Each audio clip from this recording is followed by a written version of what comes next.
Estamos iniciando mais um Papo do Bem e hoje nós contamos com a presença da nossa Esmeralda Pinhaeri Fernandes, que é lá do Centro Espírita Camille Flammarion de Mirassolândia. Eu quero agradecer a sua presença, o aceite do nosso convite, para estarmos conversando sobre um assunto muito interessante que é o autoconhecimento. Então, Esmeralda, a gente sabe que um profeta bíblico, Ezequiel, diz que Deus não quer que a gente sofra, quer que a gente se transforme, não é? Isso. Como é que funciona esse esquema para a gente estar se transformando e não sofrendo? Bom dia a todos. É um prazer imenso poder participar do Papos do Bem, porque existem tantos papos, mas papos do bem são poucos. E nós precisamos aumentar os papos do bem, né? O autoconhecimento é realmente um tema reflexivo para a vida toda. A gente vai pincelar uma pontinha do iceberg, né? Porque nós estamos nos conhecendo o tempo todo. A criança, quando ela nasce, ela já traz em si o seu conhecimento mais oculto. Portanto, ela precisa ir desenvolvendo isso ao longo da vida. Mas ela também precisa ser amada e ela sabe disso. Nessa ânsia de ser amada, ela quer agradar para ser amada. E no intuito de querer agradar, ela então substitui o eu dela interno por uma personalidade. Então é tão curioso isso que eu ficava imaginando por que a doutrina espírita sempre nos diz, nos mostra, nos apresenta uma situação de não ficar aí elucidando ninguém, pessoas, você é maravilhosa, tal, colocando a pessoa lá em cima. Eu ficava pensando, por que a gente não pode fazer isso, né? Aí, estudando o livro de José Carlos de Luca, Dentro de Mim, eu descobri, porque nós temos que ser felizes por nós, né? Nós temos que estar bem conosco e não apresentar para as outras pessoas uma pessoa que as pessoas querem que eu seja, que é isso que a gente faz o tempo todo. Que, aliás, isso é uma neurose, né? É uma neurose. Você se preocupar com o que os outros pensam e querer satisfazer e agradar as pessoas. Exatamente. Bem, na verdade, a gente tem que ser nós mesmos. Agora, é lógico que também não vamos ser agressivos, porque muitas das vezes nós temos um comportamento que a gente quer impor e às vezes desagrada e às vezes até agride, né? Então também precisa ter o bom senso de não querer ser o que é em qualquer lugar, da maneira que a gente pensa, porque pode ser inconveniente, não é? É. E isso acaba extrapolando de uma maneira tão grandiosa. Por quê? Porque eu quero ser melhor para que as outras pessoas me percebam bem, né? Aí eu quero ter o melhor trabalho, quero ter o melhor carro, quero ter a melhor profissão, quero ser melhor em tudo. E eu esqueço de mim. A gente passa o tempo todo tentando ser o que a gente não é. Em busca da felicidade real, que é o amor interno, né? E está lá no Evangelho segundo o Espiritismo. O amor substitui a personalidade pela fusão dos seres. Essa frase é maravilhosa, né? O que nos mostra? Que a gente tem que desabrochar esse amor que há dentro de nós para que a gente possa deixar a personalidade, né? Porque quando eu desabrocho esse amor que há dentro de mim, eu trago a minha luz interna, a luz que eu tenho, a luz que todos nós temos. Quando eu trago a luz para dentro de mim, ela funciona como um fotônio, né? Por exemplo, a gente percebe uma luz e nós estamos expostos ao fotônio dessa luz. Isso nos agrada, né? E às vezes a gente fala assim, meu Deus, tem pessoas que é tão gostoso a gente se aproximar dessa pessoa, ficar pertinho dela. E o Chico já falava, eu não sei por que as pessoas gostam tanto de ficar perto de mim. Eu não tenho nada e elas gostam de ficar perto de mim. Ele tinha fotônios de amor. né? Então, é agradável demais quando a pessoa deixa expandir esse amor dentro dela e colocar para as pessoas que o amor é importante, que as pessoas possam ficar muito bem perto da gente. O grande problema é que muitas pessoas não se percebem das suas sombras, né, do inconsciente. E acho que estão dando um grande espetáculo no trampolim da vida, né? Exatamente. Mas precisa estar analisando isso de perto para mudar, não precisa? Precisa.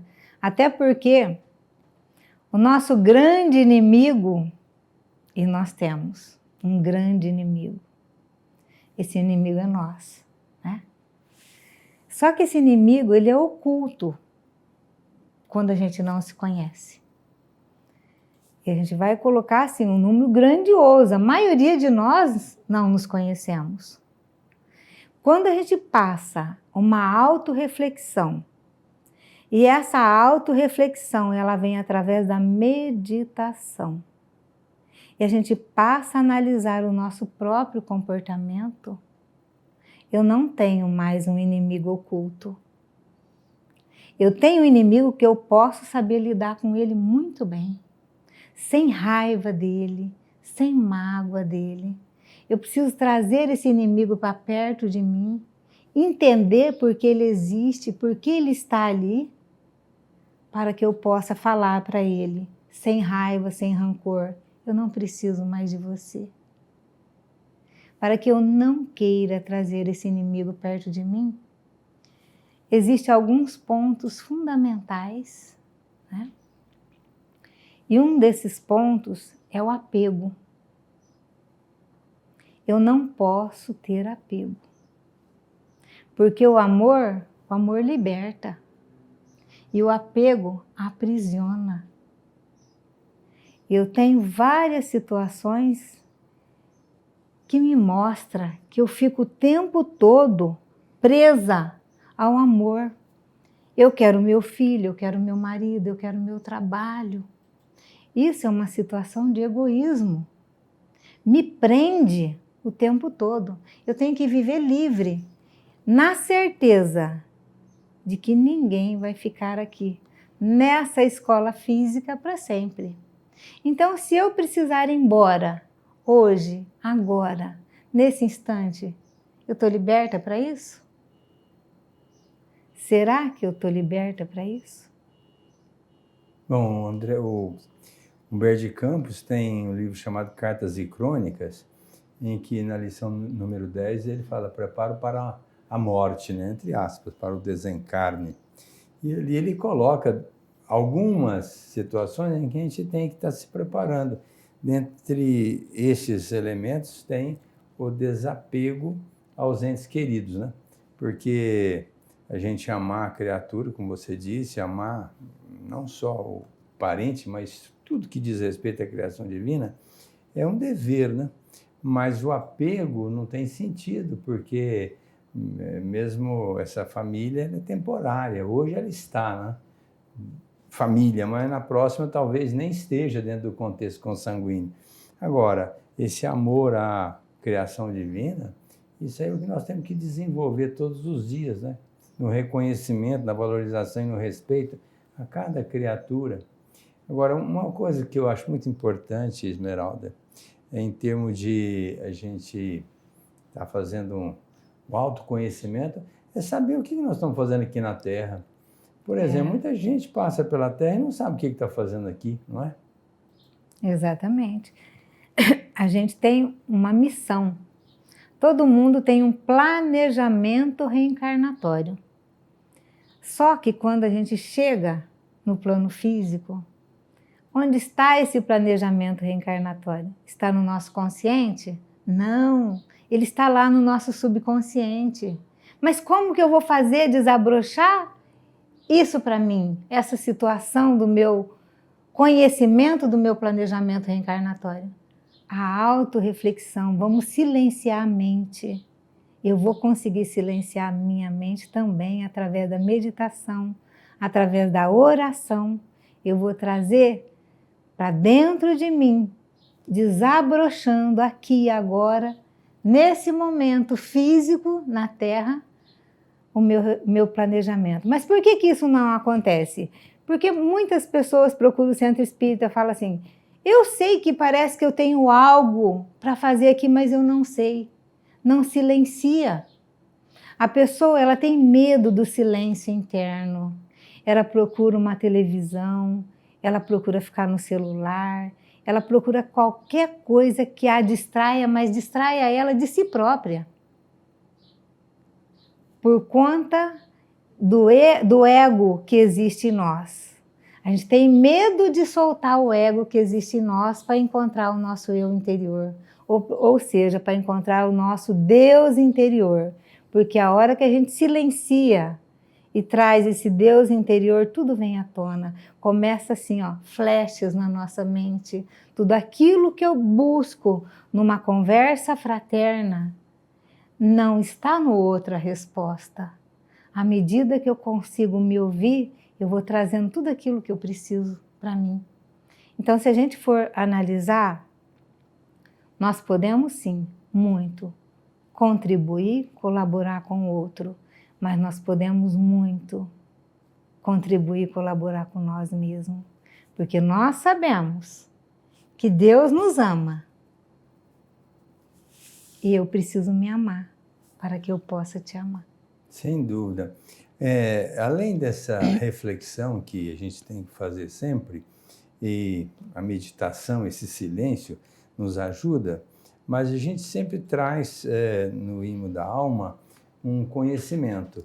E esse conhecimento vai, de uma certa forma, exercer influência na nossa vida de relação. Agora, quando surge uma doutrina espírita com a proposta de trazer para nós subsídios, para a gente valorizar melhor o espírito e a nossa participação com a vida, é fundamental que a gente estude bastante, porque, conforme a pergunta 780 do Livro dos Espíritos, a nossa transformação moral só vem depois do conhecimento. Exato. Então é fundamental que a gente também estude bastante para a gente poder estar dinamizando a nossa transformação. Porque quando você reflete, permite que esse amor divino venha dentro de nós, isso tem uma força muito grande. Agora, também vai prevalecer todo o arquivo que você trouxe de conhecimento. E como nós ainda somos, como diz o próprio Sócrates, se sou a maior inteligência de Atenas, é porque eu sei que nada sei, nós temos que estar estudando sempre, estar sempre nos informando. O Emmanuel mesmo fala que de nós mesmos nós não podemos ofertar muita coisa, mas quem tem que buscar nas orientações das grandes almas. E aí a gente vê quantos espíritos vêm através das mãos abnegadas de médiuns, como Chico, Divaldo e tantas outras criaturas. Então, a gente precisa estudar bastante para entender melhor a sistemática, senão a gente vai ficando meio à deriva e perdendo tempo na nossa transformação. Dalai Lama, ele coloca para a gente que a desinformação, o apego e o ódio é o entrave, né? Aí vem o Evangelho segundo o Espiritismo, o orgulho e o egoísmo, né? Tapa a nossa visão para a gente se reconhecer. Então é fundamental o estudo, realmente é um potencial que todos nós temos condições de desenvolver, mas o grande problema é que a gente se acha menor que as outras pessoas, né? A gente tenta colocar o que a gente está bem, uma boa situação, mas a gente não tem que se colocar menor que ninguém. Nós temos sim que nos colocarmos humildes, não menores. Essa coisa de relação entre as pessoas, para mim é meio complicado, porque quem se relaciona em relação às outras pessoas é uma neurose muito grande, ou seja, no mínimo é uma pessoa orgulhosa, que diz assim, não, eu sou inferior a você e você é melhor do que eu, ou eu sou superior a você e você é inferior a mim. Olha, isso não tem sentido, porque cada um é cada um tem seu patamar, tem seu conhecimento, tem a sua potencialidade, e que tem por obrigação e dever crescer, melhorar sempre com o conhecimento e o sentimento. Agora, quando a pessoa faz essa relação, você é melhor do que eu, ou eu sou melhor do que você, ela já começa a entrar num clima neurótico, né? Porque Quem é melhor? Se nós fôssemos melhor do que alguém, ele não estaria na Terra, não estaria num planeta mais evoluído. Se somos inferiores também, nós estaríamos lá no mundo primitivo. Nós estamos no mesmo patamar, cada um com seu potencial, cada um dando a sua parcela de contribuição, e tira essa neura de comparação, né? Porque cada um é útil ao seu tempo, em seu devido lugar. Não dá para comparar as pessoas. Aquela pessoa mais simples, entre aspas, dentro de uma condição socioeconômica, talvez seja um espírito muito elevado. Muito elevado. Não é? Agora, tem certeza que esse espírito, que é muito elevado, embora seja numa condição simples, ele não fica fazendo comparação com os outros. Não, certamente não. Até porque o espírito elevado é como se ele estivesse no topo da montanha, né? Ele começa lá, no sopé, né? Não enxerga quase nada. À medida que o espírito vai se elevando, o campo visual dele, ou seja, o campo mental e sentimental dele, ele amplia. E nós precisamos muito do estudo para ter essa amplitude, né? O autoconhecimento, ele vem também do estudo. Conheceis a verdade vos libertará, né? Essa frase é de Jesus. Nós precisamos nos conhecer primeiro, né? E eu começo a me conhecer no momento que eu paro de julgar as pessoas. Que o julgamento volta para mim, para as minhas ações. Mas cuidado com o nosso próprio julgamento, né? Nós passamos muitas vezes a julgar o outro porque nós temos a nossa mente como um espelho da vida, né? E se nós julgamos o outro e enxergamos no outro somente o que eu tenho dentro de mim. É quanta transferência, né? A pessoa projeta nos outros que tem dentro de si, não é? É. E o não julgueis, o próprio Cristo, né? Disse, não julgueis. A partir do momento que eu silencio, que eu paro de julgar o outro, eu cresço. Mas como fazer isso? Rudolf Stalin, ele tem uma proposta muito boa, que ela vai de encontro àquela pergunta 919 de Santo Agostinho. Ele peça que a gente faça a reflexão diária do que eu fiz durante o dia. Se eu pequei contra o próximo, contra mim mesmo ou contra Deus. Olha que interessante, né? São essas três questões que nós temos que fazer diariamente. Agora, Rudolf Stalin, a proposta dele de autorreflexão é que a gente se coloque como se fosse um painel e se visualizasse na nossa ação. Como se a gente estivesse assistindo aí um programa de televisão, vendo o que está acontecendo, mas da nossa própria vida, dos nossos próprios momentos, né? Imaginemos agora aquela situação de ira, a gente se colocando num telão e se observando com toda aquela mágoa, com todo aquele rancor. Meu Deus! Coisa feia, né? Coisa feia, dá vergonha, né? Dá vergonha. É uma vergonha tão grande que o que eu vou fazer com isso? O que eu vou fazer com essa mágoa? E agora, o que eu tenho que fazer para me resolver essas questões que eu já aprendi que me faz mal? Eu sei que a raiva, o ódio, a maledicência, o juízo de valor em relação a outra pessoa que não cabe a mim, eu sei que isso tudo não me faz bem. Mas e aí? Qual é o caminho? O caminho é o seguinte, que você vai desencarnar, porque muitas coisas nós fazemos dentro de casa e ninguém está vendo.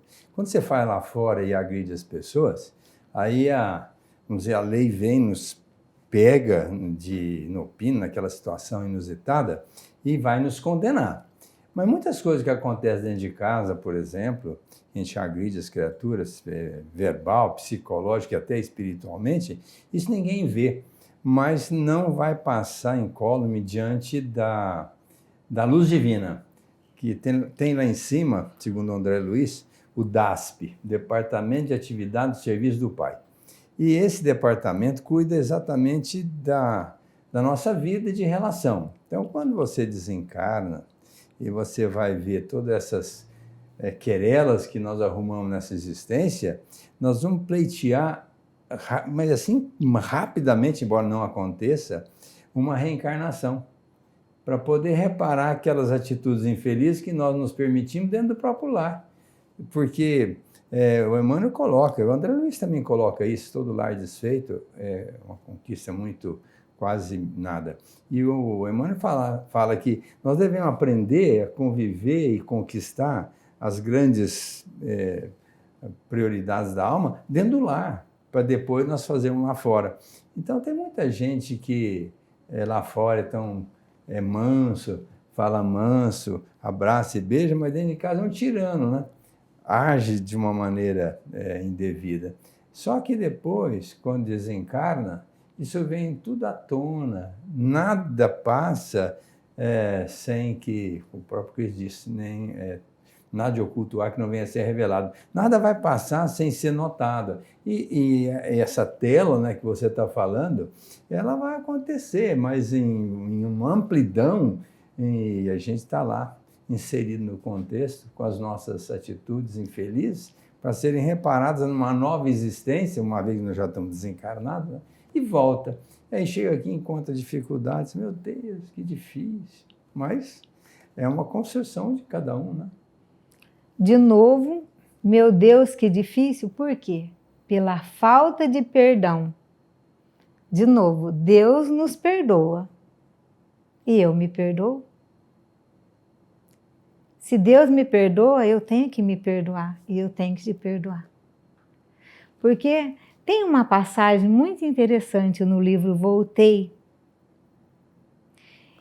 É simplesmente assim, o espírito, ele ia passar numa ponte para estar numa vibração melhor. E ele foi um assassino enquanto encarnado.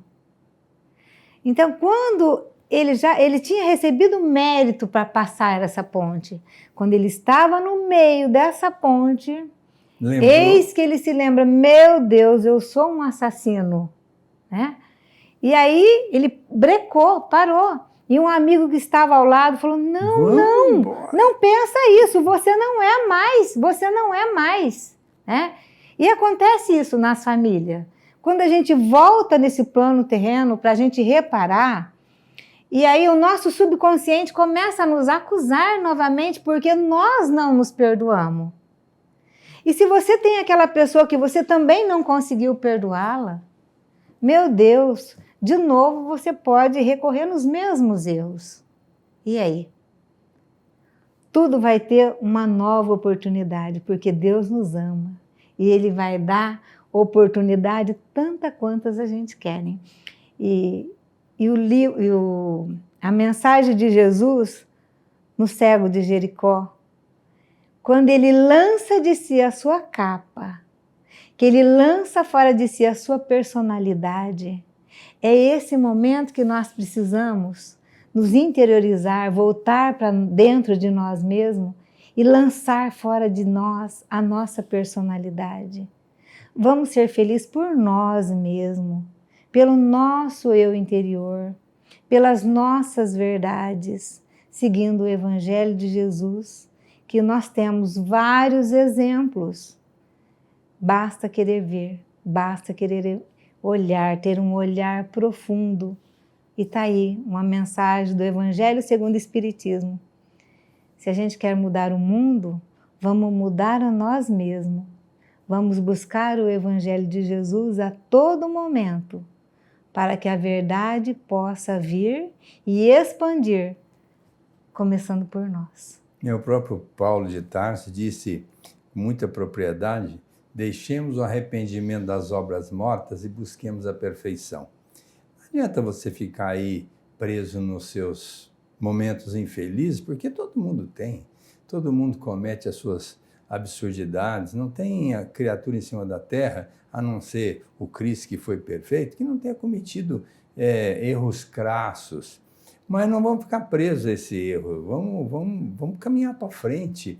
O próprio Cristo nos recomendou, quem olha para trás não é digno do reino dos céus. Fica preso na atitude infeliz, porque você vai perder muito tempo, a sua energia fica gasta com coisas que não vai resolver seu problema, aliás, vai criar mais problemas, mais dificuldades. Vamos caminhar para frente. Aí a proposta da gente estar buscando informações importantes para a gente crescer. Quando você citou aí, conhecereis a verdade, ela vos fará livres, é a gente conhecer Jesus. Jesus é um modelo e guia, e ele tem um norte. Ele analisou toda a nossa problemática e deu a solução. Ele não disse, eu acho, você deve, ou pode ser. Não, Jesus foi claro, faça assim.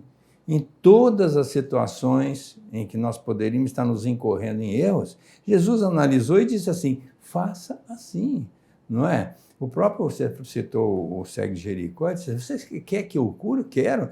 Então, está curado. Logicamente que era uma proposta em cima de uma criatura que já tinha resgatado o débito e Jesus poderia inocentá-lo a partir de então, devolvendo-lhe a vista. Mas nós também podemos nos curar das mazelas da nossa alma buscando Jesus, seguindo o Cristo, porque em sendo modelo e guia, ele vai nos conduzir. Agora, o duro é quando a pessoa não acredita em religião, não acredita em Jesus, não acredita em si próprio, não acredita que vai desencarnar um espírito imortal e que a vida continua. Então, ele precisa estar se aparatando de conhecimento para poder sofrer essa transformação rápida e voltar numa situação melhor. Quero agradecer a sua participação, foi muito bacana, muito efusiva. Volte sempre, né, para falar para nós de tantas coisas boas, como você colocou, na condição de professora, mestra, né? E falar para nós sobre os conhecimentos que nos levam à nossa transformação interior. E dentre todos os recursos, o amor ainda continua sendo o melhor remédio. Um grande abraço a todos, até a semana que vem para o nosso novo Papo do Bem.